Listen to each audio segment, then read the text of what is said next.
Jadi teman-teman, ini saya mau cerita aja nih. Ada teman saya namanya Romlah.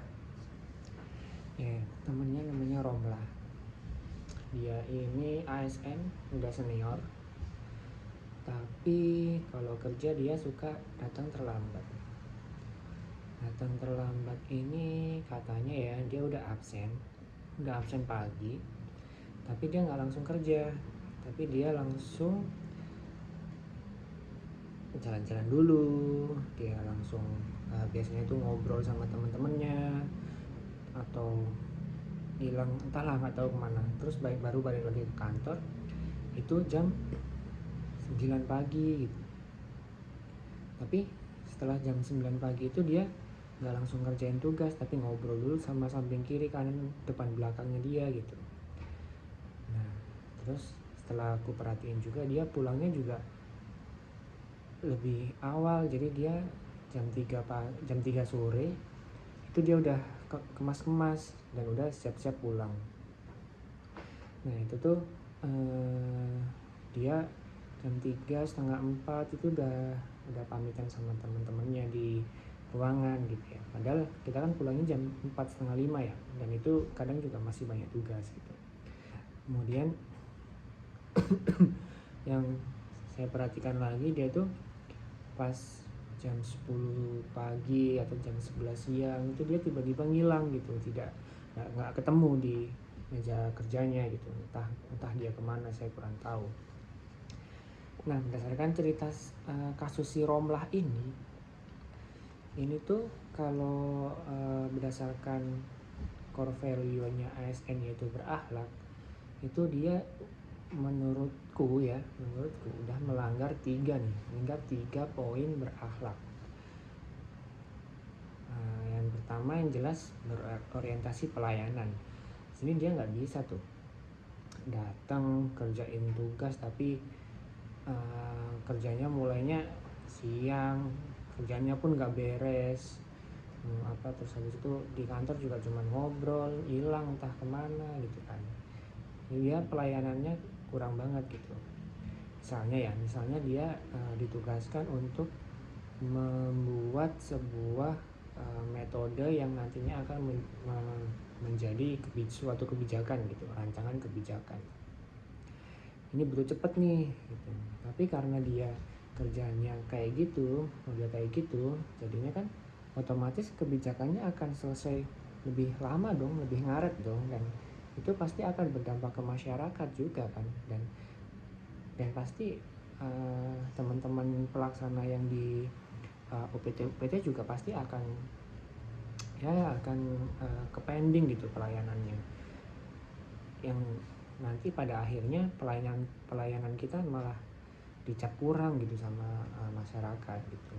Itu yang poin orientasi pelayanan. Terus yang kedua adalah akuntabel. Nah beliau ini, si Romlah ini, kesannya ya dia nggak bisa tanggung jawab sama tugas yang dia dapat gitu. Dia nggak bisa bertanggung jawab sama jam kerjanya dia gitu kan. Kita udah punya jam kerja dari pagi sampai sore, dan itu juga harus maksimal gitu kan. Harus memanfaatkan waktu itu untuk menghasilkan sesuatu yang bermanfaat gitu kan. Jelas di sini kepercayaan yang diberikan ke si Romlah ini sudah dihianati gitu ya. Dia secara akuntabilitas udah nggak masuk tuh. Dan loyal. Ya ini kan berarti dia istilahnya sudah tidak bertanggung jawab dengan tugasnya. Dia juga dinilai tidak berdedikasi kepada tugas negara gitu. Karena membuat kebijakan atau membuat peraturan itu kan sebuah tugas negara yang penting gitu ya. Tapi karena beliau melakukannya seperti itu, dia dinilai tidak loyal lagi kepada negara gitu. Nah si Romlah ini nanti dampaknya seperti apa sih? Yang pasti progres pekerjaan di kantor itu pasti akan lambat, tidak efisien dan tidak efektif gitu, karena beliaunya jarang di tempat, susah ditemui karena entah kemana gitu ya. pasti akan lebih lama selesainya, dan juga yang pasti rekan kerjanya juga pasti akan terdampak tuh, karena bisa jadi rekan kerjanya itu juga yang akan dilimpahi tugasnya. Misalnya si Roma nggak bisa pegang pekerjaannya nih, ya akhirnya dilempar ke si A gitu, akhirnya A kerjanya double padahal gajinya sama gitu. Terus alhasil pasti hasilnya juga nggak akan semaksimal yang diharapkan gitu ya. Dan ketika hasilnya setengah-setengah ini dilempar ke masyarakat, otomatis pelayanan juga tidak akan maksimal gitu, dan itu juga nanti akan berimbas ke citra atau kepercayaan publik ke instansi kita gitu. Nah, itu efek dari si kelakuannya Romlah tadi kan. Nah, gimana sih cara mencegahnya gitu ya? Kalau misalnya ada kasus kayak gini tuh jelas yang berperan banyak itu adalah pimpinan ya, karena pimpinan harus memberikan teladan gitu, menegur gitu ya, menegur si Romlah ini agar memperbaiki kinerjanya gitu. Kemudian yang kedua pastinya kita membuat peraturan yang jelas gitu terkait jadwal kerja yang ASN gitu. Jam kerja segini ya harus kerja, dan kita harus pantau jam sekian si Romlah harus ada di tempat kerja mengerjakan tugasnya, dan kita juga wajib memantau dia gitu, dan teman-teman yang lain juga tentunya.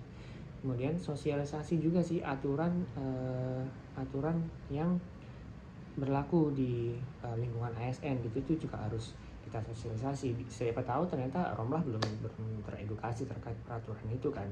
Jadi kita atur lagi, kita sosialisasikan lagi kepada si Romlah. Siapa tahu setelah disosialisasi, ditegur, maka Romlah bisa berubah gitu. Tapi bisa jadi Romlah juga tidak akan berubah. Yang pasti harus ada sanksi, baik itu secara lisan maupun secara tertulis mungkin ya.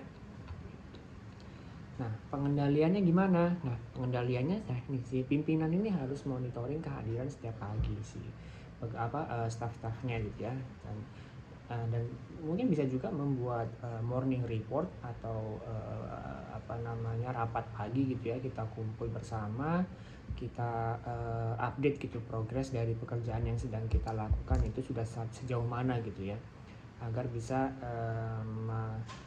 bisa memonitoring pekerjaan dari satu tim gitu ya.